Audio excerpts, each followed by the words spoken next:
My name's Adam Fennell and I'm a professional fire chef. When I was a kid, I had a fascination with fire. My second biggest love is fishing. From as long as I can remember, I've always been out casting a line. What started out as just documenting my dinner for fun has now become a full-time job. It's not just social media. I host fire stages all over the country, done numerous TV appearances. I'm like literally living the dream, man. Now I'm a professional fire chef. Crazy, eh? Nowadays, I'm really busy, but when I do get to go fishing, I try and make it one big trip with some friends, and the food is as equally as important as catching a fish. Join me on this journey of fishing, cooking, and having a great time with my friends. This is Fishing for Bites.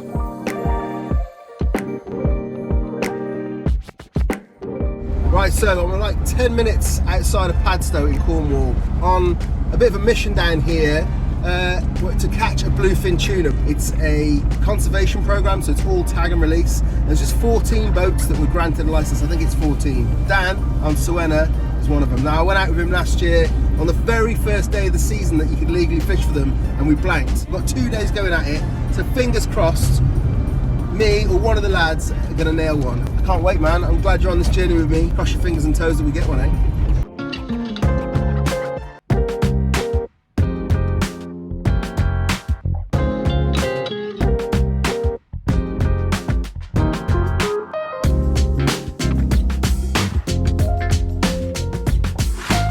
Right, so I'm here in Padstow, waiting for my friend Stefan, who kindly organised for me to be able to set up the kadai here on the pier or on in the harbour. We've lit some coals. I've got a few little bits and pieces here. He's going to bring some fish along. I don't really know what's coming, but we're just going to have a little cook up and see how he's getting on. I met him at Pub in the Park a few weeks ago and we had a great time. So I'm buzzing to see him again. And yeah, just to cook some food, drink some wine and enjoy the beautiful sunshine while it's still up in the air. Good to see you. Welcome to Cornwall. Oh, mate. Book the weather. Welcome to Padstow. Look at it. Got some goodies. Show you what the local fishermen give us. That's from the Mert. Great. Looks beautiful. Mr. Martin Mert. And you prepared it for us as well. Yeah, of course. Scales gone. That's Nice. my favorite fish. Yeah? You know? Really? Wow. Yeah, it's starting. Season starting now. And in Cornwall, it's beautiful. Stunning, isn't they? And then Dave Evans, a local fisherman as well, who's been looking after it for years. He just brought some from scallops. So he says he caught them 3 miles away from the estuary. Wow. I love cooking on a barbecue. I love the thing when you cook on a barbecue is all about. It's not just about the flavor, and is the show. I'm just going to stick a probe in this meter probe, just so we know when it's done. It's always difficult to tell when a fish, especially on the bone like that, is done. A probe will always tell you. So drop that in and literally just going to put it on the edge of the fire here. How do you use the skirt? I didn't even know you could. So the skirt, you can use it for seasoning. So you can dry the skirt and use like a scallop salt. Okay. You know, you dry them and ground them, and then you can use them for stock as well, full of flavor. So it tastes like scallops. And tempura. So you can just blanch them very quickly, and then do a tempura like this. Really? So that you can eat. Wow. So how do you end up here then? So you've been working with Rick for what? 25. Rick and Jill with the family really for 25 years. Yeah. So I look after this amazing place over there, the seafood for 21 years. I was the head chef at the seafood for 21 years. And yeah, it was very different because my Cornish accent is so strong from where I'm from after all this year.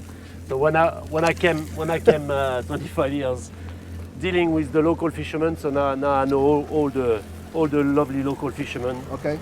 And but yeah, it was an experience, that's for sure. So look at that skin, where we've dried the skin there, perfectly cooked. So the fish is obviously not going to be cooked underneath that, right? We've got the colour we want. So that's why I've got what I'm going to do here with this tender stem, which has got the fennel in it as well. And we're going to put that off the heat, just off the heat. So when in time. So when we've got the skin where we want it, we can just rest the fish on that tender stem with the fennel, and it's just going to finish cooking in the residual heat. So for the dressing, put a bit of olive oil, making it pan, too hot. Yee! And then we got some roasted red pepper, some shallots, some chilies, tomatoes, and then to finish, I'm just going to finish it with a bit of super fine capers. The flavor of the sherry vinegar, olive oil, and the sweet pepper, shallots, all that go so well with this kind of oily fish. Right, this fish now has got the right colour. I don't want it to go any further, so we're just going to remove it from the heat here. And we're just going to load it onto this broccoli here. Let it rest. Well, it's still not quite cooked, but it's gonna. I don't want it to be on such ferocious heat. Yeah. You know, so we're just gonna let it sit. This is new to me.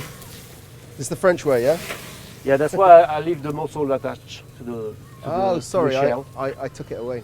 And then we didn't communicate. We're both running away with it. This is a great idea. They won't take time because they steam in their own shell. Right? Okay, just rubbing some green tomato into this bread. Beautiful. Just going to get a little bit of salt on this bread. By rubbing the tomatoes on it, you kind of give it a lot more resistance. Let's get it on a board, shall we? Yeah.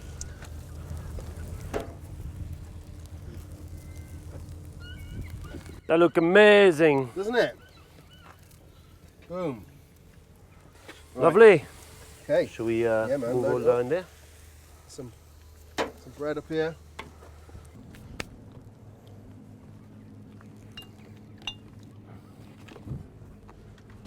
Here we are. There is 3 glasses because there is a cameraman here. You know, we'll forget. Wait, he was. There's he 2 was glasses. These You are can drink it out of the bottle, Tom. You can share mine. Oh, mate. There you go, Tom. You guys have There you go, Tom, you can't have it yet. Oh, well, mate. Cheers. You pulled it out of the bag, man. He's been at a meeting all day today, and like, Good I didn't to know see what to expect, but you exceeded all of my expectations there.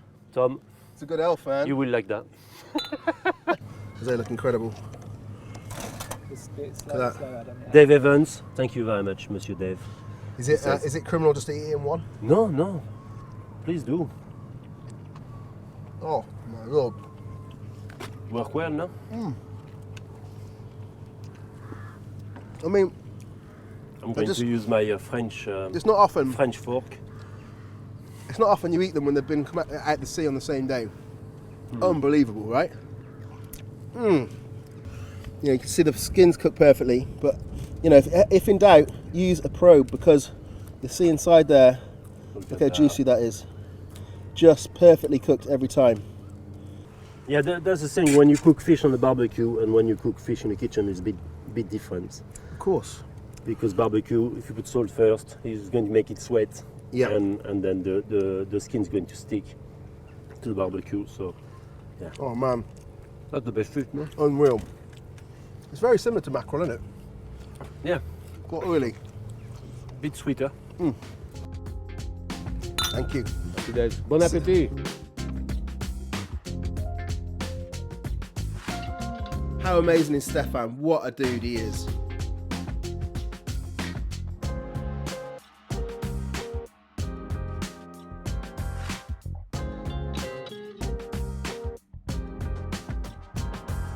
I could have spent a whole week in Padstow. It's just such a beautiful place, but we had much bigger fish to fry. So the next day we set off to head towards Looe. Right, just been to the local farm shop and picked up shoulder of lamb, which we're got a little plan for on the boat, some veggies, and we need now is something to drink. Right, I'm at Camel Valley Vineyard, tipped off by Stefan yesterday about this place. I love an English fizz. I've not tried theirs, but I thought it'd be nice to grab a bottle just in case we get a tuna. I'm on my way over to Looe now to meet the lads, and this is en route, so it was rude not to sort of drop in. I think I'm gonna have a little taster of all of them though, and see which one I like best.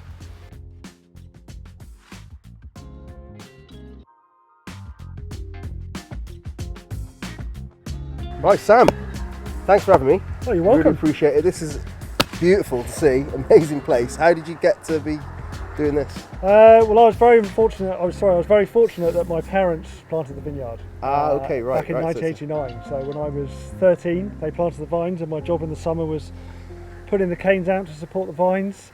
Wow. So, and I've been here ever since. We're hoping to catch a bluefin tuna tomorrow. Excellent. And so obviously we need to celebrate. So I need to choose which one I'm going to take, I reckon. Excellent. Well, we've got a great selection to choose from. We'll start off with the Annie's anniversary because we are standing in front of Annie's vineyard right now. So this is made from grapes, only from Annie's vineyard, and she's the only person who's ever done the winter pruning in there. Annie's your mum? She's my mum. Yeah. Oh, nice. Yep. Yeah, we've got some good people involved with that. So. Oh man, that's delicious. And then we'll try the rosé sparkling. It's going to take some doing to beat that one for me. Well, we've won best rosé sparkling in the world on 4 separate occasions. So, really? What, in the world? In the world, yeah. No way. Yeah, and that's insane. We used kind of, well, it was what was a unique process. So we crush the grapes, and you get a little bit of colour come out of the skins. Right. So we don't do whole bunch pressing, and it means we get a bit more fruit and the colour. We didn't even used to put rosé on the label. We just had a pink label and hope people would work it out. Worked it out. Wow, that's amazing as well, isn't it? And you got that. Good, yeah, you're good at this, aren't you? Well, it's really, really we look tasty. after the grapes, Wow. they do the work. I'm going to have to take probably all of them. I'm sure that will go down fine with everybody else. But thanks for having me, man. Honestly, Oh, real pleasure. Cheers. Yeah, cheers. Nice Cheers, one. good to see you.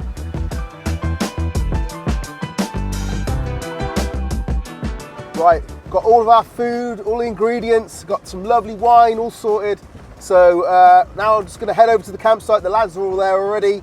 And we're going to cook up some dinner and get an early night ahead of the tuna fishing tomorrow. So excited, man. But yeah, I've got some scallops left over from meeting Stefan yesterday, and like my food brain never switches off. And basically, I've been thinking about these deep fried scallop frills since he mentioned it. I was just like, that just makes sense. Always thrown them away before. Love the fact that you're not going to waste them. So that's something I definitely want to try tonight. So eat some scallops and get an early night ahead of screaming reels tomorrow, hopefully. Right, we're at the caravan park. We were getting ready for our trip tomorrow. I brought the lads some of the scallops that we got from Stefan yesterday.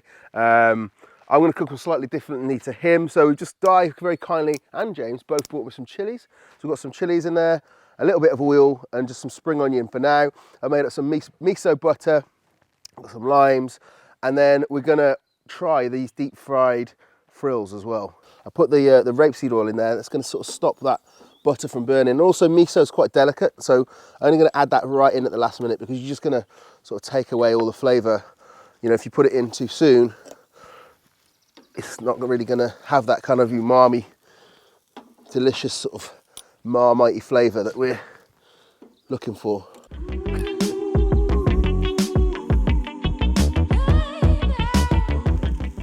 Right, so I'm deliberately not turning these, so we just want to get a really nice caramelisation on the one side.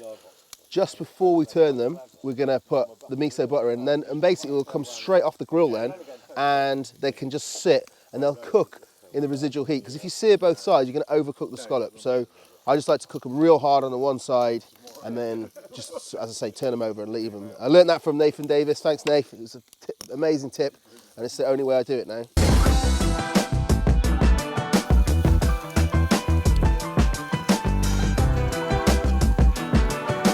We're going to go in with some miso butter now, and as soon as that melts, take these off. But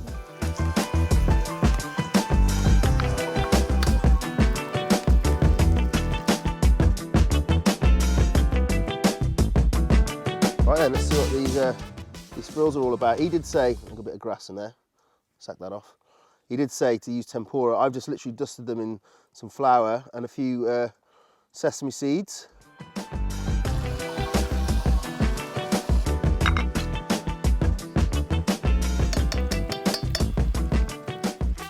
Really hot. Right, old asbestos fingers. Right. That's good, man. Almost like crispy beef from the Chinese with a fishy flavour. Damn that. I think we're good to go, boys. An extra frill. And thanks, Stefan, for those. Fresh out the sea yesterday. I've got a second batch of these lads, and I'm going to have a beer and go to bed, to be fair, because it's a big one tomorrow. 5 tuna caught on that boat yesterday, and I need one.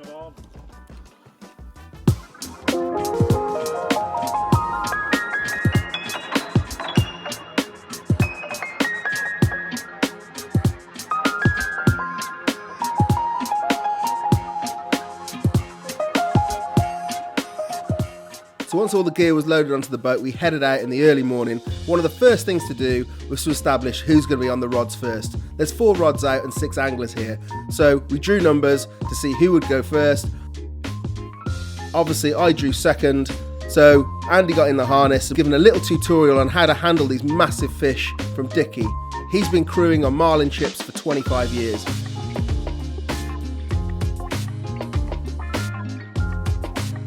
Like with this whole chart program, how did you get involved in that? Was it difficult to? Because there's only a few of you doing it, right? Being able to catch tuna. I mean, so last year there were 15 boats licensed to catch, tag, and release tuna under the chart program. Yeah. Okay. This year it's moved up to 25, which is great. It's got more people involved. Yeah, so we're tagging the fish, we're measuring and tagging, and we're taking positions of where the fish have been caught, and they can build a picture then of why they're here, you know. Talk us through this gear, because like I've never seen anything like this. These are teasers, right? Yeah. So we've got we're basically towing like a spreader bar, they call it.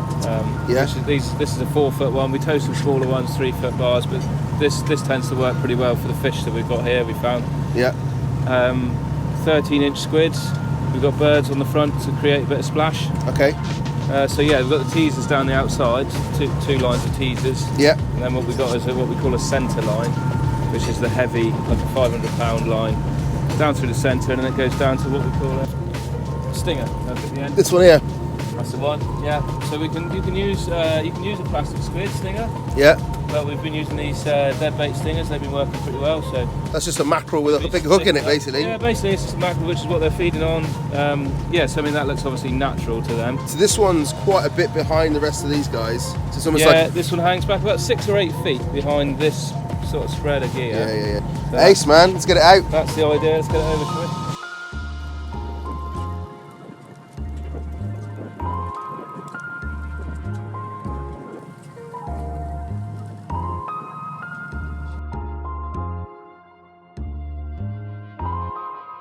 The traps were set. All we needed to do now was wait.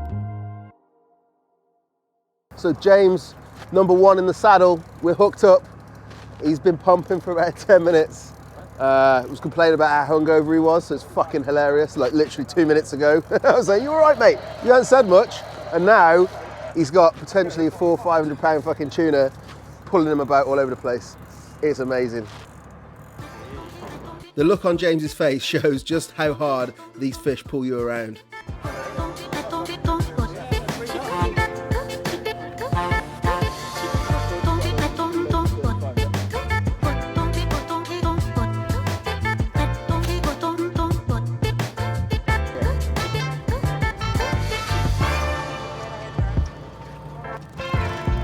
Here we are, here he is. Here it is, down it here. After 39 minutes, he managed to get it to the boat. It's a big fucker. Jesus Christ. It's a dolphin, isn't it? Fucking hell.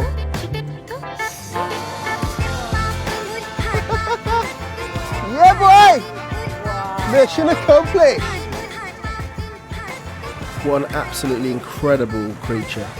At 2.2 metres long, this fish was estimated at around 450 pounds. Was one of the biggest of the season, so no wonder it pulled James around a little bit. Now it's been tagged and released safely, the chart program will be able to track this fish all over the world and manage the stocks so that we can ensure that more of these beautiful creatures that are currently endangered come back to our oceans. Congratulations, man. Thanks, honey. How'd you feel? Tired, not gonna lie. Yeah? Yeah, it's still hungover? Yeah, slightly. Not anymore. No, you did a good job, man. What was it, 32 minutes? 32 minutes. That's fucking good going. Like, Really pleased. I'm kind of glad you went first. I know what to expect now. It's like nothing you've ever done before. Really? It really is. It looks insane, man. It was. So good. Right, we've had our first tuna. Everyone's buzzing. I think it's a good time for me to cook lunch. 5 days ago, I made a pastrami brine. Okay, so the important bits are, you need 1.5 litres of boiling water, 225 grams of sea salt, 75 grams of brown sugar, and then 2 teaspoons of Prague powder. So that's the balance of important bits in there. And then you can add whatever kind of spices and stuff you want. I'm going to go in with a whole load of black peppercorns, maybe a tablespoon full, about a tablespoon of garlic powder in there, and then a whole load of coriander seeds as well. What we're going to do is just mix that up until all of the sugar, salt and Prague has dissolved, and then we're going to let that go completely cold, and we're going to drop our pecana into a bag with the brine for 5 days. I'm just going to bang it into this bag, and then I'm going to keep it upright, and then we're just going to pour in all of our brine to make sure this is completely covering the meat, and then just leave this in the fridge for 5 days, take it down to Cornwall with us, and then the night before we get on the boat, I'm going to drop it in some cold water, and that will kind of just pull out any of the excess salt that's in the outside of it, and then we're going to smoke it, and it's going to make the most delicious Reuben sandwiches that the lads have ever had. I've got my cured pecana here. One of the best things about a pecana for me is this beautiful black fat cap that we've got, but if you don't render it down, it's not tasty. So by putting the scores in, it's just going to help some of that fat to sort of run away while it's cooking. So now I'm going to hit it with some mustard. This is obviously going to flavour it a little bit, but it's also going to help the rub to stick to it. And then my rub is a mixture of a lot of black pepper, some toasted coriander seeds, I've got some allspice in there, some fennel and brown sugar. I've left all of there's no salt in the rub because obviously there's a lot of salt in the brine as well. So we're just gonna build a lovely bark in the rub, which I pre-made before I came. Skip's now excited. He was a bit worried about me bringing the old Kamado Joe on here. It's so sturdy though, it's like the best thing I could probably bring, you know. It's not going anywhere. It's completely contained and it's gonna do an amazing job. So we're just gonna bang the meter into the thickest part of that pecana. Okay, set it to let me know when it hits 60 degrees and we can forget about it for a bit.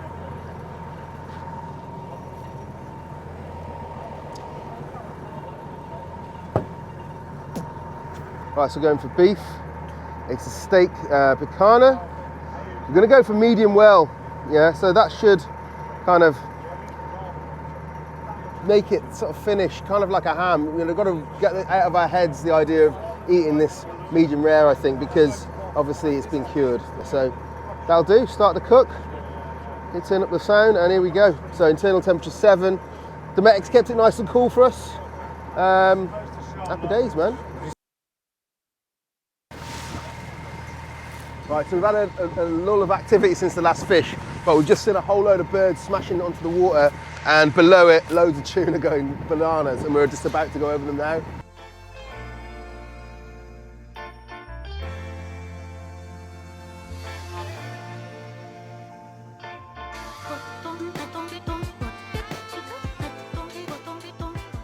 Despite all of that activity, unfortunately the tuna weren't playing ball. However, to be out in the Cornish Ocean and see all of those dolphins, all of that beautiful wildlife was just amazing. It's just so good to be there. It really doesn't matter if you catch or not. And when we've got pastrami sandwiches coming, it makes it just a little bit better. Have a little cheeky peek. Meter's reading 45 degrees now. It smells insane. I think the lads are getting excited. I'm excited.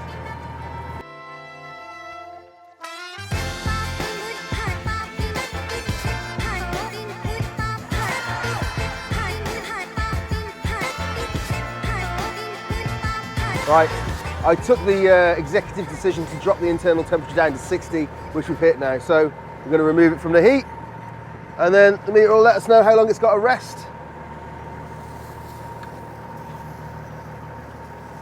Look at that, man. I haven't brought any tools for the job, so excuse the dirty rag, but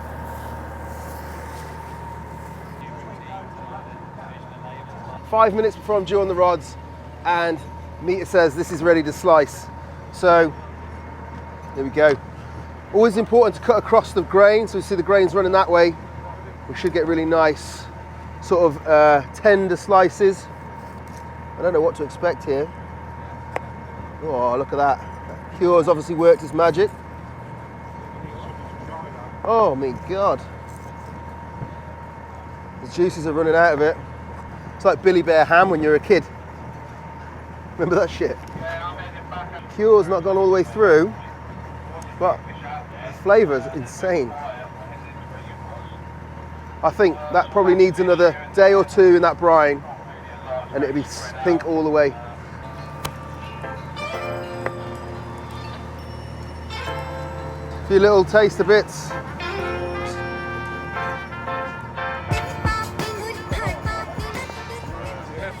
Everyone want pickles, yeah? I knocked these up myself last night. There's one. Who wants it?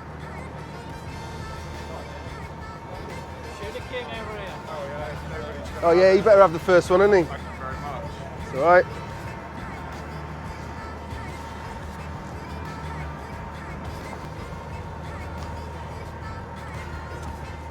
Mate, I'm making them again. That's amazing. Picana pastrami. Try it. Saw it here first.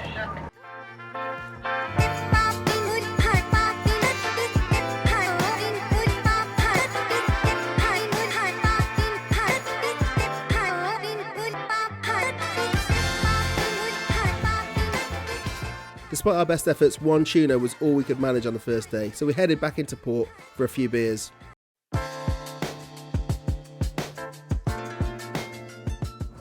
Right, day 2 on the boat, chasing tuna. James just had the one yesterday, early doors, and then nothing after that. Chasing fish around all day, seeing fish everywhere, birds diving, dolphins everywhere, but we only hooked up once. So big hopes, fingers crossed for day 2.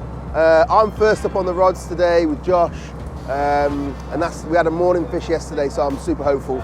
And you just got to be in there, you know, in it to win it, and just hope we get lucky, really.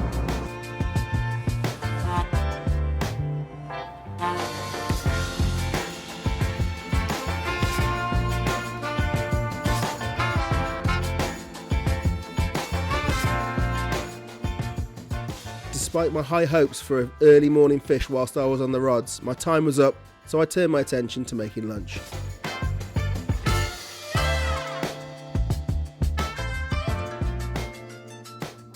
Right, I've just come off the pads, no fish for me yet. We've just seen tuna on the marker. There's another boat over here. We've seen tuna jump in, so it feels like something's going to happen, obviously. So I'm like thinking maybe I'm just going to make lunch, because if they get one now, I'm going to be gutted. But yeah, no, obviously happy for everybody to catch one. But yeah, we're going to make some lunch. So today it's going to be some kebabs. Got the Kamado lit. I'm just going to make a real simple salad with tomatoes, fresh tomatoes that James kindly brought me from his allotment. Is it from your allotment? From the back garden. From the back garden. He gave me some chilies as well, which looked like Hungarian hot wax. I just bit into one like an apple and it was pretty fucking warm, but I'm going to do something with those as well. Just going to throw together a bit of a kebab for the lads, really, for morale, because we need these tuna. Tomatoes banging season, these bad boys, beautiful. So going to make a sort of tomato, mint, red onion sort of salsa, just to load into the kebabs. I've got some locally grown padron peppers. I believe these come from Ross, so we're going to go and visit tomorrow, back over in Padstow at the kitchen garden. Everywhere I go in Cornwall at the moment, people are serving up these padrons, because they're obviously in season here. They're amazing. They're like Russian roulette peppers, because you get like 1 in 10 is hot. So most of them are just like, just chew through them and then bang. And yesterday, obviously I tried one and got a hot one, but they're not too bad. They're going to make a nice little garnish to go onto the top of the kebabs. Right, it's quite choppy on here, but we're going to have a go at chopping on the choppy boat. With a sharp knife would be good as well. All over the shop. I hope you lot appreciate this. I'm going to probably lose a finger trying to chop these tomatoes. Right, so I'm just going to give these a good hit of sea salt, work it through, and then just leave them for like 20 minutes while I prep everything else. Red onions in next. Got a red chilli from Dye's greenhouse now as well. So I've got a hispy cabbage here. Just going to take off the outer leaves, bang it into some quarters, and we're going to just char the outside of that, and then I'm going to slice it thinly and use it almost like we would lettuce. We've got this fat cap on the top, so we're going to give that a bit of a sort of slash in. My knife's really blunt, excuse me. Okay, plenty of salt. Don't be shy with the salt, because once it's chopped up, you're only going to get the little bits, and there's nothing worse than under-seasoned meat. Okay, so hispi's looking good. We're just trying to get that coloration.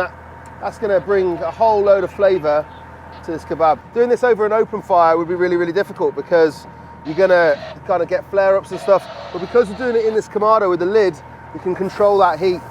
So whilst we're grilling directly on the fire, with the vents and the lid, it's going to keep it like cooked, maybe at like 150, 170 sort of internal temperature of the ambient temperature in there, but it's still getting that char from below. It's not got a deflector plate in there like yesterday when we were cooking our pastrami, and that was fully smoked. This is kind of like half grilled, half oven cooked, I suppose, and that's the beauty of using these little things.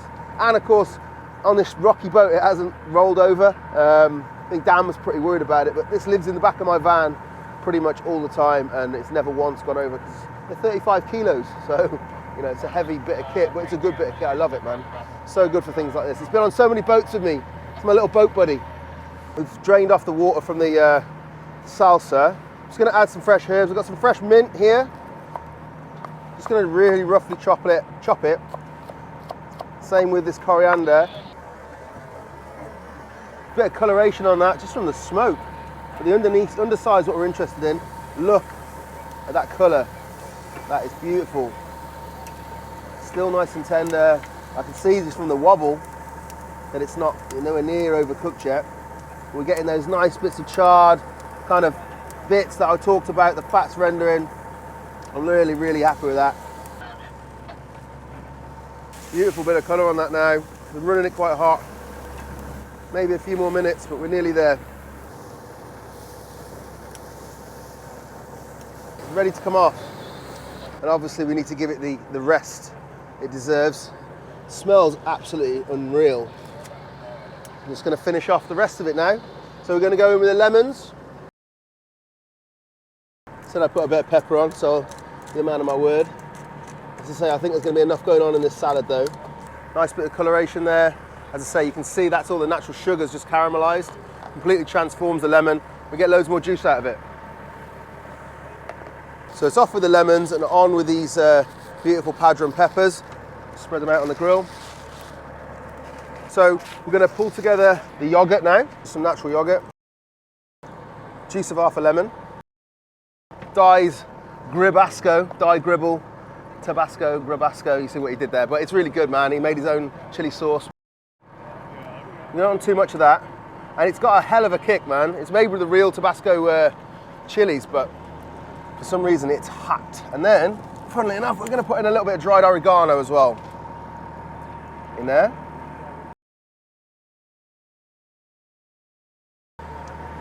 Just going to give those a little wiggle. And you just literally want to just char these up a little bit, blister them. The Spanish would like put them in like really hot olive oil for a few minutes, but they're amazing over the fire. And I'm going to put some of the rapeseed oil on them once they're off here, and just dress them with some salt and some crushed cashew nuts as well, just for some texture. And they're just going to be like a nice little finisher on the top of these kebabs. Look at that, just blushing, which is just what we wanted. So I'm just going to break that down into little bits, because it's got to go quite a long way. Feels really tender as I'm slicing it. Be rude not to just check. It's not going to kill any of you lot. Oh, I think it'll be all right. I'm just going to load up some of that salad. My charred hispi down the one side. Obviously a good pinch of the meat in there.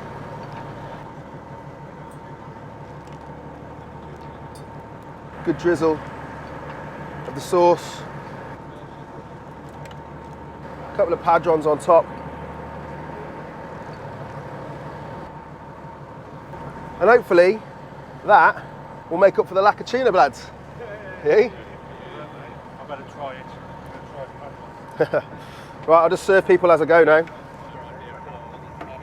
Right, I've served everyone else, but I managed to save just enough for myself to try a bit.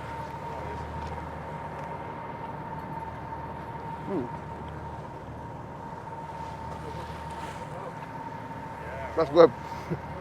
Those padrons are amazing. They are. Like, I haven't bought them much from like British suppliers. I've seen them in supermarkets. Don't often get a hot one. There's quite a lot of these are hot, but it's a really nice heat. So good. And the lamb, almost as good as Shropshire lamb. Almost. Excuse me. Boom.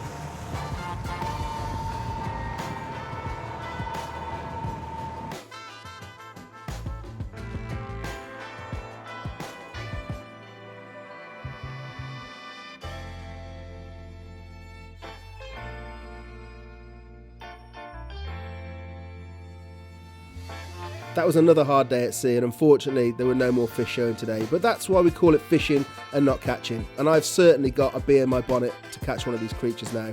I won't rest until I've got one. Well, we didn't get any fish today, unfortunately. It was hard work, but we had one yesterday. I've seen one, and for me that's a win, and it gives me an excuse to come back, and also an excuse to drink some of these bubbles because, well, why not, eh? We're in Cornwall. It's from Cornwall. After meeting Sam the other day and having a little taster there, can't wait any longer. Whoa, nearly had you. Cheeky. You all want a little taster of this? Cheers, man. Bring your cups in, boys. I've only got a couple of cups.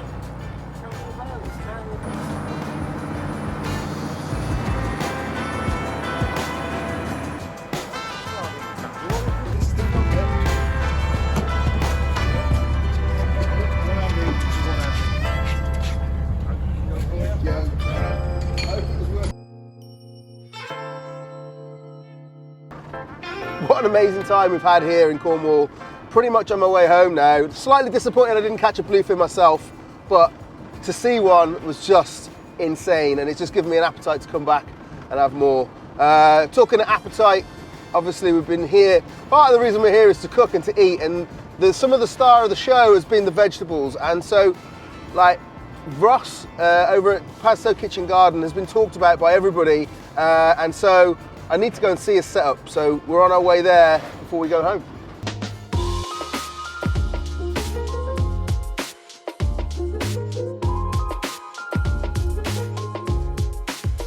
Right, look how professional we are. For once I've got the big ass microphone out just because it's pretty windy up here. I'm here with Ross, mate. Thanks so much for having us. Thanks for coming along. Well, mate, we've literally, everywhere we go, we've either seen your produce in shops or it's been on people's menus all around here. That's great to hear. Yeah, man. And so we thought we're on our way home. We've been tuna fishing the last couple of days, and I thought we're just going to have to drop in and see you. So really appreciate you having us. This is amazing, right? Tell us, how did this all come about? And I was a chef for years. I used to work for Rick Stein. Okay. I was there worked my way up from washing dishes, all the way up to a head chef at his cafe. Oh, wow. And then kind of learnt the trade, fell in love with local produce because I was working for Rick when the Food Heroes series come out, right, 1 and 2, so that really gave us all a lot of inspiration. Sure. And this is our family farm. It's been in my family since the mid 1800s. Oh, wow. Yeah, wow. and that long. and I just really wanted to get working out here and not be in the kitchen. Yeah. So what have we got here then? Talk us through these are different types of kales. We've got a basic green, a basic purple. And then over there we've got a few different varieties. These are more trial varieties that I get sent from seed companies that want to work with me. Right. So these are the padrons that we've been talking about like yesterday. Yeah. We cooked these on the boat. So I did a lamb kebab yesterday on the boat, and I did a whole load of these padrons on the top. And Skipper was like, well, you've never heard of them, you know, and he said, are they hot? And I was like, it's Russian roulette, right? Yeah. Firstly, we used like a proper original padron strain. Okay. And I think lots of the commercially grown ones are kind of mummied so much that they're not going to produce a hot one. So the hot ones tend to be more produced by stress. In this and the other two tunnels, we've got 900 plants. And people always say, why have you grown so many padrons? And basically, they've just become so popular that lots of restaurants want them on their menu as an appetizer or to include as part of a main course. I could have 20 different varieties of veg in here, but actually to be able to come and have one big pick, just last week alone, even though this is the very end of the season for padrons, well it should be, we've had no cold spells in the evenings really, we've had no frost. We picked 90 kilo of padrons last week. Amazing, man. Thanks very much. Right. It's been great to meet you, man. Oh. Nice one, bud. I'll be back for sure. See you in December. Thank you very much. I'd like to take this opportunity to give a massive thanks to Kamado Joe, Kadai, Mita and Dometic for making this a possibility. I hope you enjoyed watching my first attempt at catching a Cornish tuna. Please make sure you like and subscribe for more adventures coming soon.